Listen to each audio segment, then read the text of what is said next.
Bonjour à tous. Aujourd'hui, je suis avec Oriane Savouré-Lucas qui m'invite chez elle pour réaliser cette interview. Merci Oriane. Merci Cathy. Et Merci. bonjour. Bonjour, bienvenue. Merci. Aujourd'hui, j'avais envie d'interviewer Oriane qui réalise les podcasts Avez-vous choisi qui sont des podcasts très inspirants et j'ai envie qu'elle nous en parle un petit peu plus. Mais tout d'abord, j'aimerais qu'elle se présente. Est-ce que tu peux te présenter, nous dire un petit peu ce que tu fais aujourd'hui? Avec plaisir. Donc moi je suis donc Oriane Savouré-Lucas. Je suis effectivement la créatrice des podcasts Avez-vous choisi. Donc c'est un podcast de développement personnel qui a pour thématique le choix et que j'ai créé en fait il y a un petit peu plus d'1 an maintenant.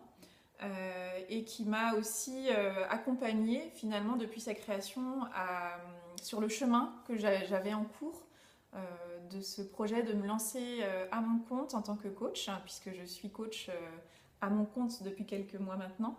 Euh, et j'accompagne du coup principalement des personnes qui sont dans des phases de transition de vie, personnelle et ou professionnelle, et que j'accompagne vraiment à révéler leur singularité, à faire des choix authentiques pour se créer une vie sur mesure. Ça, c'est vraiment ce qui m'anime.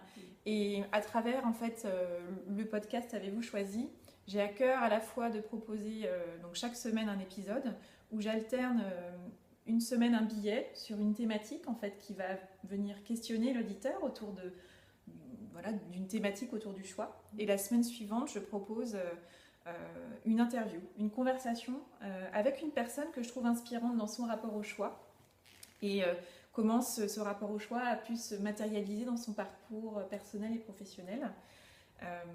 Et c'est quelque chose qui touche beaucoup les auditeurs. J'ai des retours assez puissants en fait, parce qu'il y a à la fois des gens connus et des gens pas connus, mais le point commun c'est vraiment des parcours de vie où les personnes sont allées de plus en plus vers des choix authentiques et ont trouvé une forme d'activité, d'expression d'elles-mêmes qui sonnait juste en fait. Voilà, et donc c'est vraiment ce que j'ai à cœur de proposer aussi dans les accompagnements que je réalise. D'accord. Merci pour cette présentation. Avec plaisir. On s'est rencontrés il y a 1 an, effectivement, tu étais au début de cette aventure.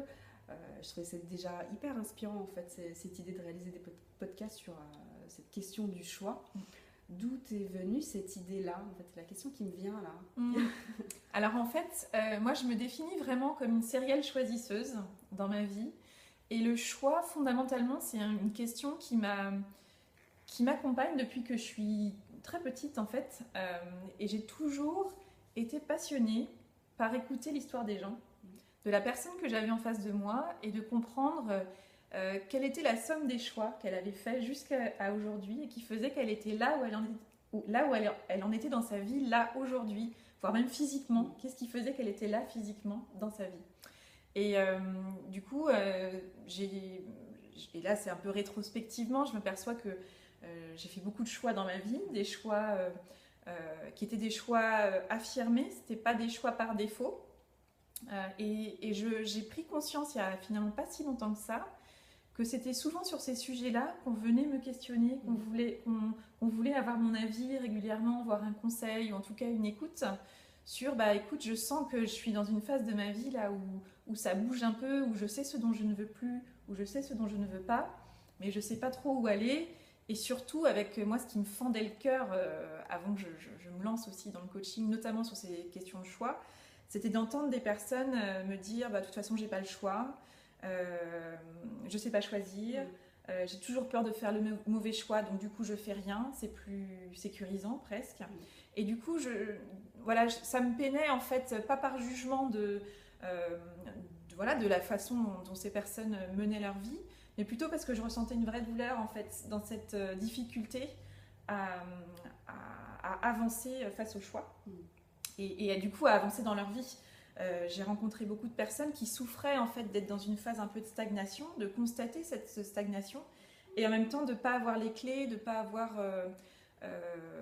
une estime aussi souvent d'eux-mêmes, une confiance en eux, et puis parfois aussi des exemples face à eux de personnes qui pouvaient montrer la voie. Donc à travers le podcast, donc c'était aussi l'intention originelle de ce podcast-là, c'est de donner à entendre des parcours de vie, que les personnes soient connues ou pas, ça n'a pas d'importance finalement, mais en tout cas de faire résonner des parcours de vie, parce que je trouve que, bien évidemment, chaque histoire est singulière, et en même temps, chaque histoire de vie vient résonner d'une manière universelle. Et ça, je trouve que c'est extrêmement à la fois touchant d'être touché par une histoire singulière et par un parcours de vie qui a été fait d'obstacles, de défis et de grandes réussites souvent. Et en même temps, de se dire, en fait, ça vient en miroir me révéler quelque chose de moi. Ça peut être un mot, une anecdote, quelque chose à l'inverse que je vais me dire, ah non, c'est pas du tout ce que j'ai envie de faire. Mais ça ouvre le champ des possibles de se dire, tiens, cette personne-là, elle a fait ça. J'avais pas du tout envisagé ça avant. Soit dans le fond, soit dans la forme d'ailleurs. Une manière de procéder face au choix ou un choix qui a été fait qui vient nous parler ou pas.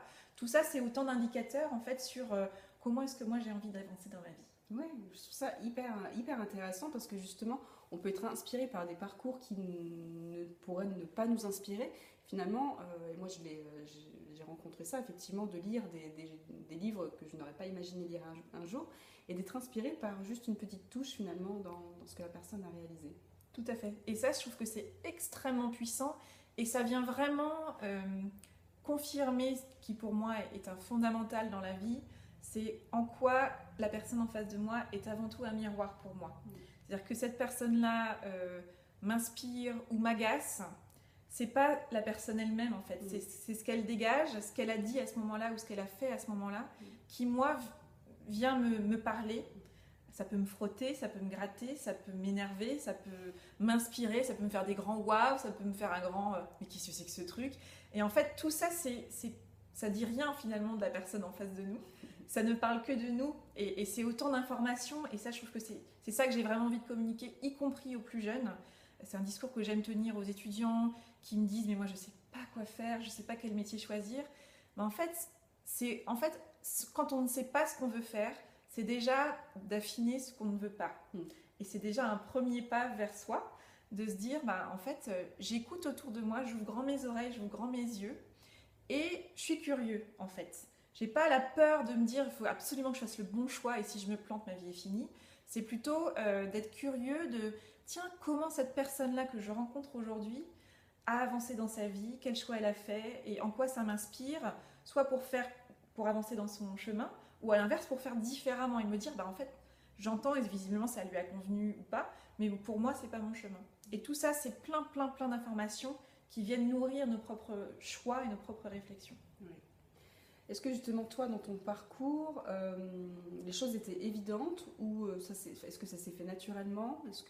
Comment ça s'est passé finalement tes choix à toi, parce que tu dis que tu es une serial choisisseuse? Oui, je pense qu'il y avait une certaine fluidité pour moi et une certaine aisance à faire des choix, ça c'est sûr.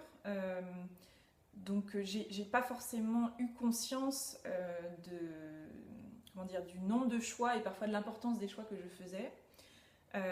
C'était plutôt le regard et les retours des autres, de mon entourage, qu'ils soient personnels ou professionnels, où parfois on a salué mon courage de certaines décisions, de choix de vie, et moi, en fait, ce qui m'a toujours nourrie, c'était est-ce que...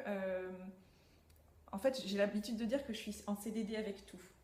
Ça ne veut pas dire que je ne construis pas, justement. J'ai à cœur de construire sur le long terme, mais que ça continue d'avoir du sens pour moi. Et je prends un exemple. Je suis mariée depuis 10 ans avec Ludovic. Ça fait 20 ans qu'on est en couple. Et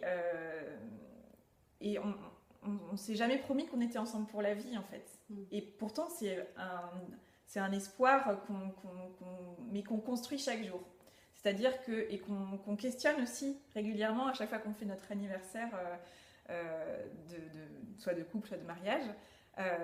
C'est une question que j'aime bien poser. Bon, alors, et souvent, Ludovic, les premières années, il prenait ça en rigolant. Mais c'est alors on arrête ou on continue? Qui est le titre d'ailleurs d'un livre qui m'avait... Alors, j'ai pas souvenir de ce qu'il racontait, mais je me souviens l'avoir acheté à 18 ans, 18-19 ans, parce que j'avais trouvé ce titre génial.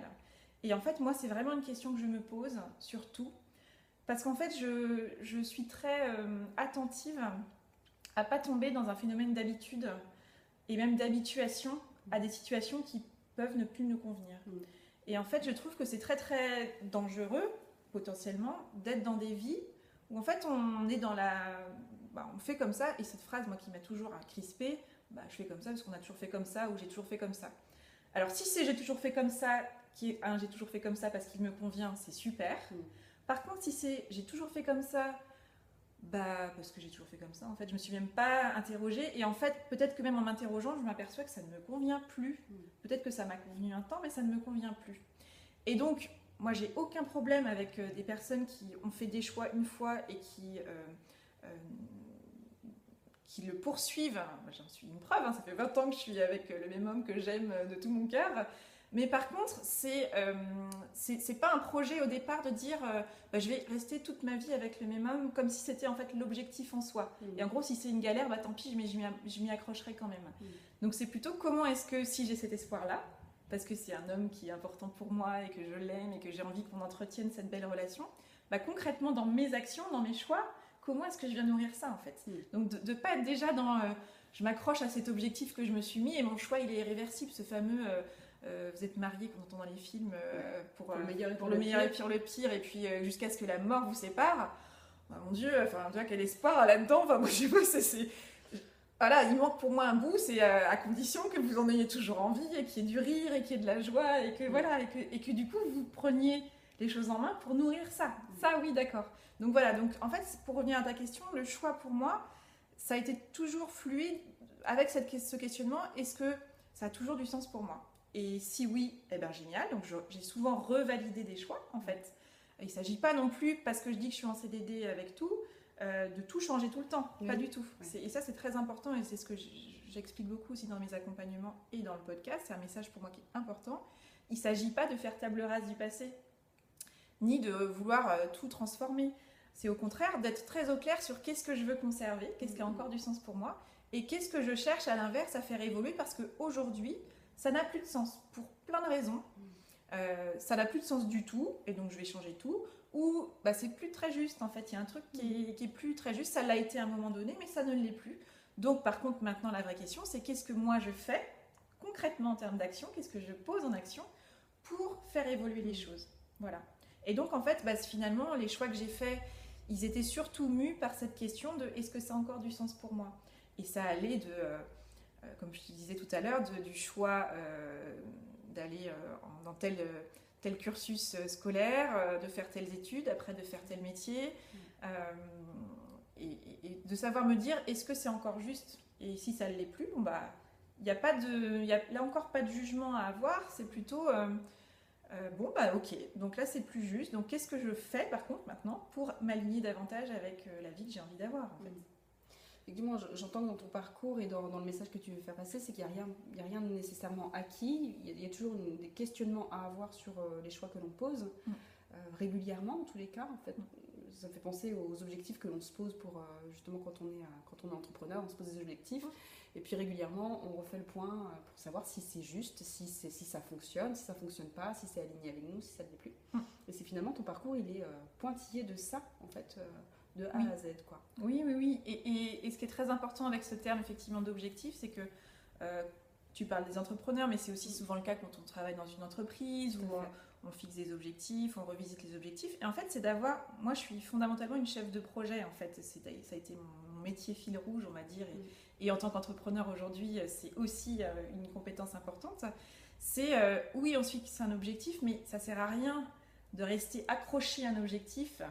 coûte que coûte et à tout prix, si cet objectif il a plus de sens en fait. Donc c'est aussi, et ça c'est aussi pour ça que moi j'ai souvent accompagné des individus, des collectifs et des organisations à se dire oui il y a un objectif, mais si ça frotte, si ça coince aussi dans le plan d'action, dans la mise en œuvre de cet objectif, ça peut être intéressant d'aller revisiter l'objectif. Est-ce que c'est encore pour ça qu'on a envie de nourrir, de déployer de l'énergie, du temps, de l'argent?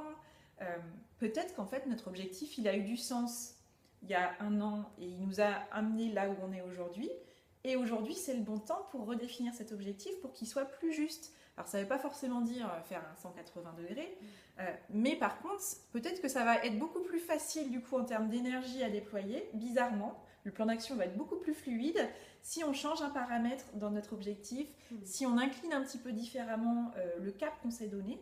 Et tout ça, ça rejoint la notion de sens. parce que le sens, il y a deux acceptions, hein. C'est vraiment la signification qu'on donne, mais aussi la direction. Et si, quand on se dit mais à quoi ça sert tout ça, ça veut dire qu'il y a plus de sens, par exemple. C'est-à-dire que peut-être que c'est soit on met plus de signification à ce qu'on fait, mais parfois c'est aussi parce que le cap qu'on tient absolument à tenir et qu'on veut absolument aller voir et rejoindre un jour, en fait, c'est plus exactement ça. Donc bizarrement, on se voit en train de ramer, on comprend pas, je mets des moyens, je mets de l'énergie, je mets de l'argent, du temps, et ça marche pas, quoi. Moi, j'aime bien dire, alors peut-être qu'on peut faire juste un pas de côté, se dire, c'est peut-être pas le comment qui bloque, c'est le pourquoi, en fait. Peut-être que ton pourquoi, il a plus trop de sens aujourd'hui, et c'est ok. Alors peut-être qu'on reconfirme du coup l'objectif, et ça, en tout cas, ça redonne de l'énergie et ça remet du sens à quoi ça sert tout ce que je fais, quoi. Les personnes que je rencontre peuvent avoir beaucoup peur de faire des choix, effectivement, de questionner ce pourquoi. Le comment, effectivement, c'est peut-être un moyen d'éviter la question, mais en tous les cas, de re-questionner le pourquoi et de se dire finalement, je me suis trompée, ça peut faire extrêmement peur. Justement, alors comment ça peut se régler cette question? Est-ce que tu as une idée là-dessus? Comment toi tu as fait, justement? Est-ce que tu as eu peur à un moment? La peur, je pense que je suis heureuse d'être humaine, donc je suis heureuse d'avoir peur.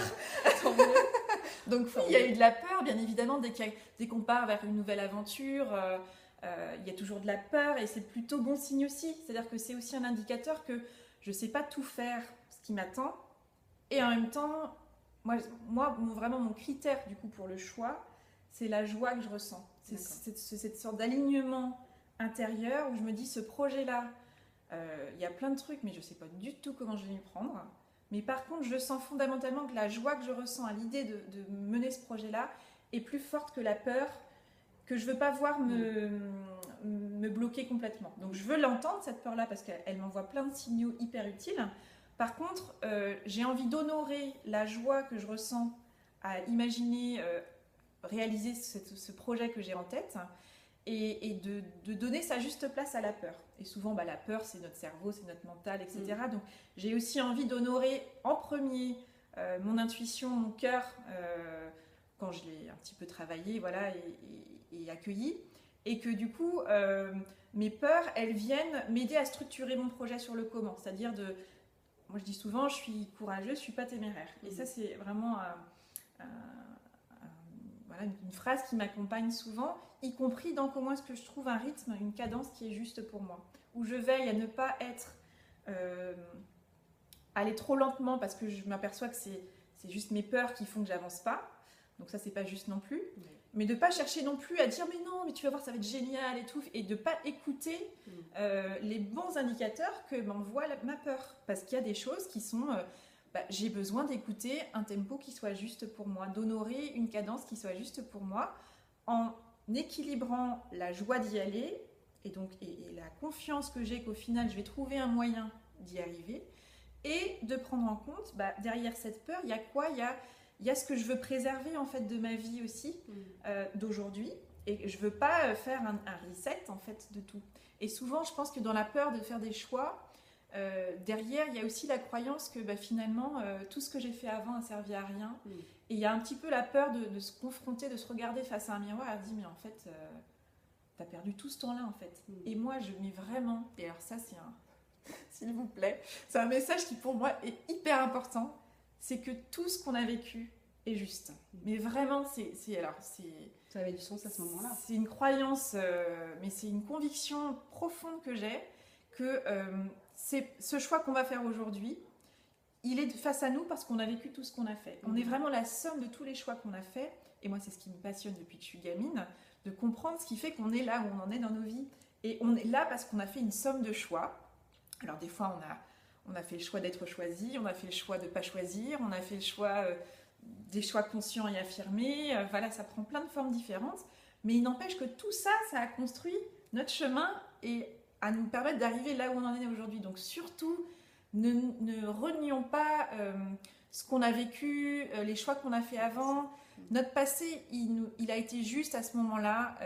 On a fait Et puis même quand on a fait un choix qu'on a regretté avant, qu'on a fait un choix qui après a été considéré comme un mauvais choix, c'est surtout plein d'informations sur qu'est-ce que ça dit de moi et du coup est-ce que c'est la manière dont j'ai fait mon choix qui n'était pas juste et est-ce que c'est parce que justement j'ai fait un choix qui n'était pas mon choix, j'ai plutôt suivi quelqu'un dans cette voie-là ou j'ai fait le choix d'être choisie et finalement ça ne me convient plus. Il y a tout ça qui est hyper important. Donc tout notre chemin c'est de la matière en fait. C'est autant d'indices dans une enquête qui est notre enquête en fait sur aujourd'hui en quoi ça vient résonner, mais surtout ça ne veut pas dire que c'était pas utile. C'est juste qu'est-ce que j'en fais.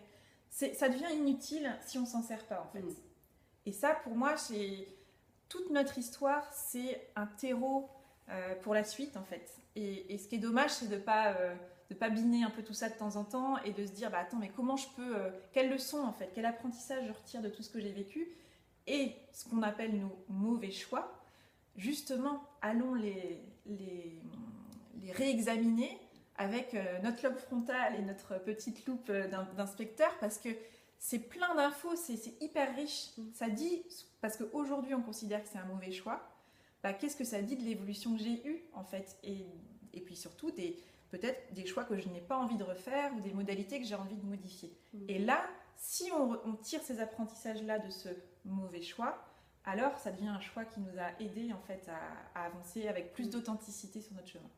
Oui, effectivement, j'ai ce sentiment que ça dépend des lunettes que l'on met. On peut mettre des lunettes et se dire c'est un mauvais choix que j'ai fait, et mettre des lunettes et se dire je peux apprendre de ce choix-là et justement voir à quel point j'ai avancé, voir où j'en suis aujourd'hui et ce qui m'a permis d'en être là aujourd'hui, quoi. Et puis sortir d'une forme de fatalité, de toute façon je fais toujours des mauvais choix, ou parce qu'en fait tout ça, ça se nourrit. Et on perd confiance aussi parfois en sa capacité à faire un choix.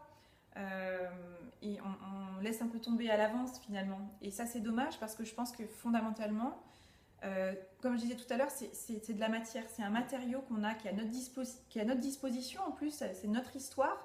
Et on peut j'ai fait un épisode là-dessus d'ailleurs, choisir son histoire, c'est quel sens je donne aux événements qui me sont arrivés, les meilleurs comme les moins bons. Et tout ça, effectivement, c'est une paire de lunettes qu'on décide de chausser sur notre nez et de poser sur notre nez. Et c'est de l'info, quoi. Et par contre, si je décide de l'utiliser, cette information-là, là, je redeviens actrice ou acteur. Et du coup, je passe à l'action.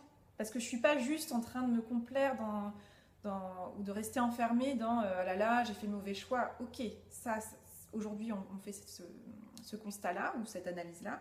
Mais concrètement, en quoi aujourd'hui je peux nommer ce choix comme étant un mauvais choix? Qu'est-ce que ça dit de moi aujourd'hui? Et surtout, quel apprentissage je fais et comment est-ce que je peux les appliquer? Mais de manière très concrète, pragmatique et sous la forme d'actions posées pour que demain, je ne refasse pas ce type de choix. J'ai une question qui me vient aussi, c'est comment ton entourage a réagi par rapport à tes choix et comment les gens peuvent faire si effectivement l'entourage ne comprend pas ce genre de choix et est complètement opposé.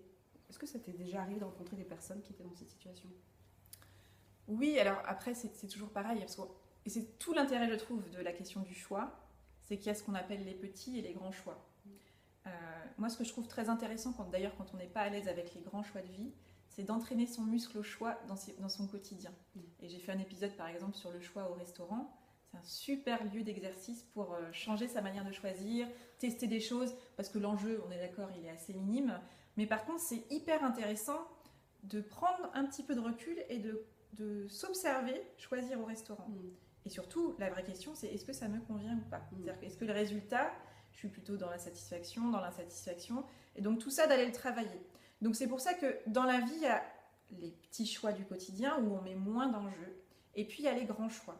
Alors les grands choix, ce qui est intéressant, c'est qu'un grand choix pour une personne est un petit choix pour l'autre. Oui. Donc c'est aussi très très important de se dire, quand je suis face à un grand choix, très souvent, on met beaucoup d'enjeux. On perd un peu le jeu, la fantaisie, le plaisir de choisir, j'en sais pas, pour moi par exemple, choisir une voiture, pour moi, c'est pas un grand choix. Même si pour certains, ils vont éplucher pendant des soirées, des catalogues, etc. Parce que pour eux, ça a du sens. Bon, pour moi, pas du tout, alors que ça peut représenter une somme importante, tu vois. Donc voilà, cette notion de grand choix, elle est très très variable. Et donc effectivement, dans l'enjeu qu'on y met, dans ce grand choix, il y a souvent la question de l'entourage. Oui. Et c'est souvent là que, effectivement, moi je suis dans mes accompagnements, je veille à la fois à questionner sur qu'est-ce que vous voulez changer, mais qu'est-ce que vous voulez préserver aussi. Et on ne veut pas tous préserver les mêmes choses, mais on voit bien qu'en avançant dans la vie, il peut y avoir cette peur derrière de dire mais moi si je change, on ne va plus me reconnaître en fait. Et je risque de perdre mes amis, de perdre mon conjoint ou ma conjointe, de voir mes parents s'éloigner, de voir mes enfants s'éloigner. Et en fait, il y a souvent fondamentalement la peur de se dire bah, je change et du coup bah, on ne va plus me reconnaître et je vais me retrouver toute seule en fait ou tout seul. Donc c'est vraiment une question importante à se poser. Et là, effectivement, il y a des personnes qui font le choix de ne pas faire le grand choix qu'elles auraient imaginé faire, l'élan qu'elles voulaient honorer au départ, parce qu'elles privilégient la préservation d'un environnement. C'est-à-dire qu'elles ne peuvent pas être garanties que si elles avaient fait ce grand choix, l'entourage se serait éloigné.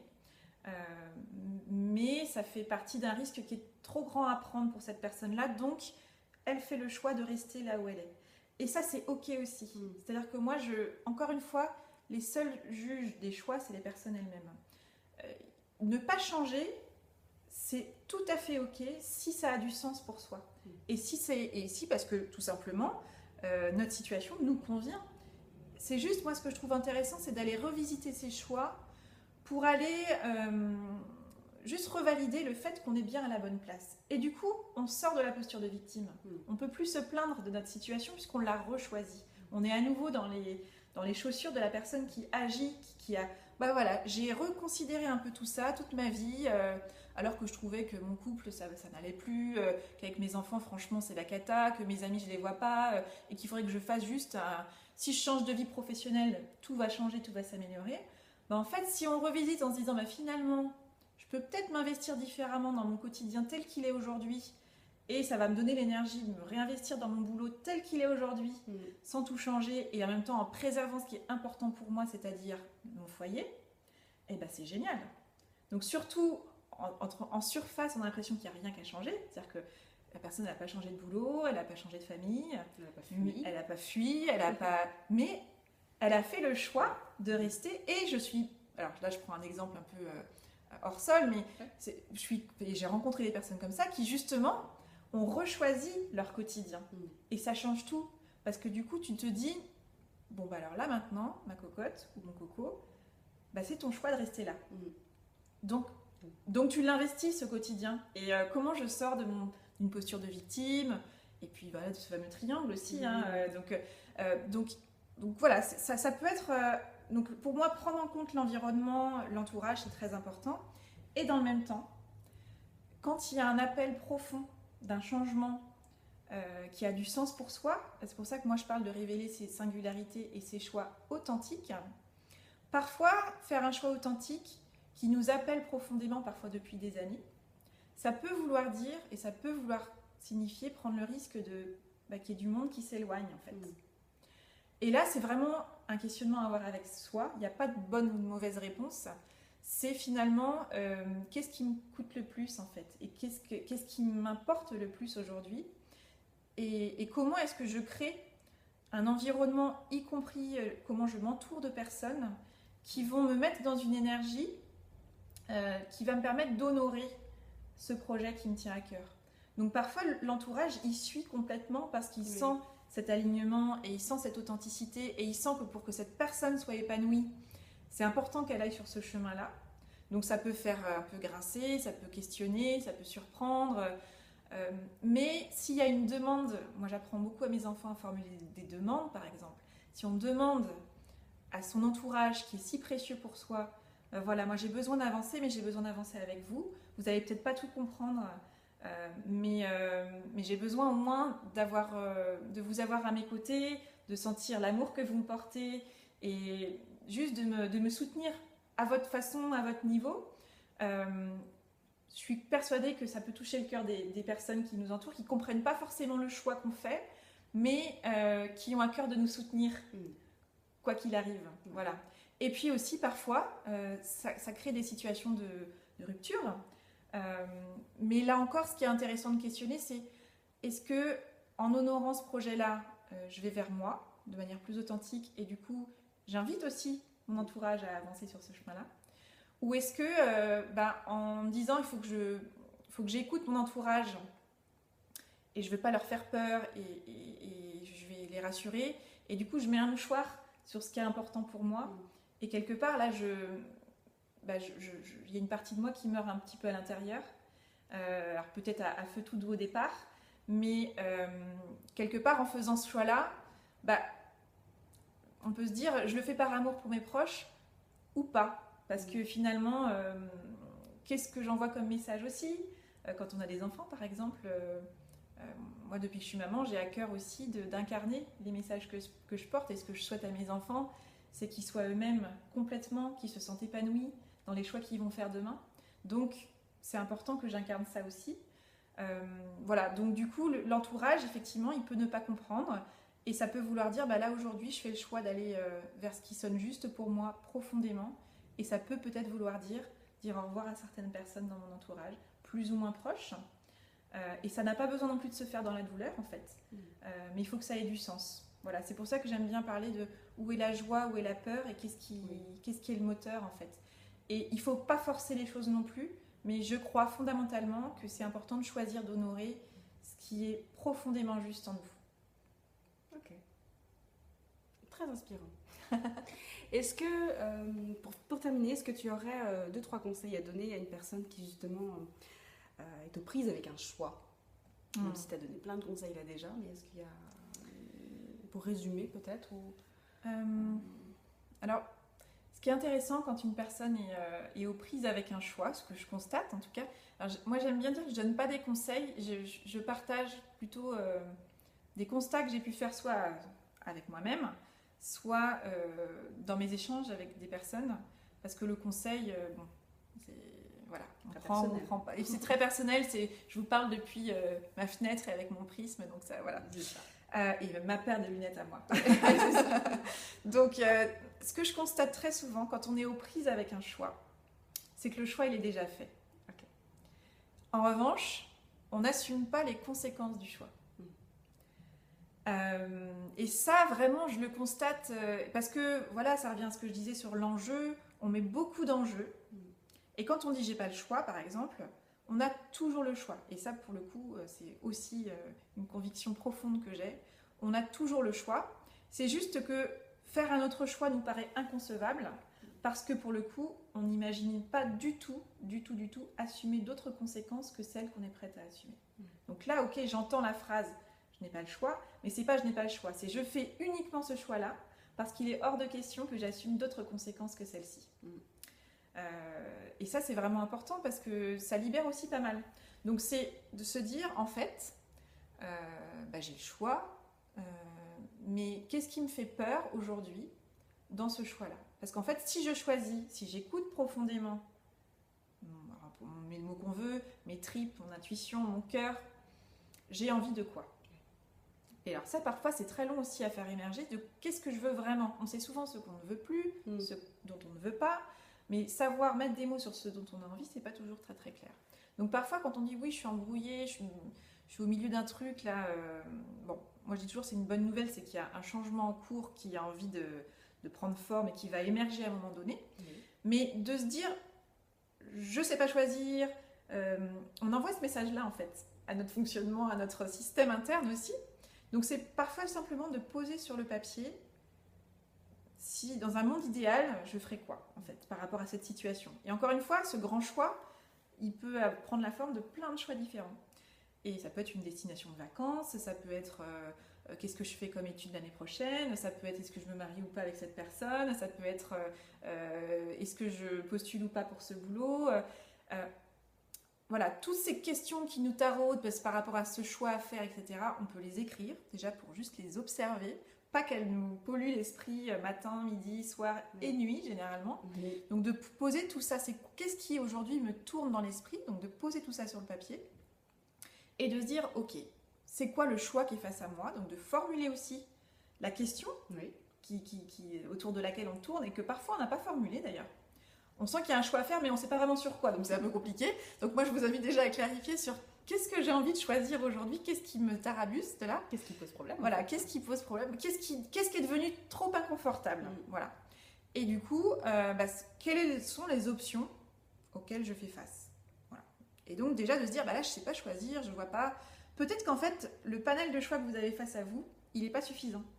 Donc parfois c'est et c'est pour ça que le coaching est intéressant en ça, c'est comment est-ce qu'on ouvre le champ des possibles et comment est-ce qu'on envisage des options qui ne sont pas dans le champ de celles que nous, en système interne, on avait envisagées, tout simplement. Donc ça peut être déjà d'essayer d'ouvrir le champ des possibles ou de créer une solution à partir de les options entre lesquelles on n'arrive pas à choisir. Peut-être que c'est un mix de tout ça, en fait, la solution.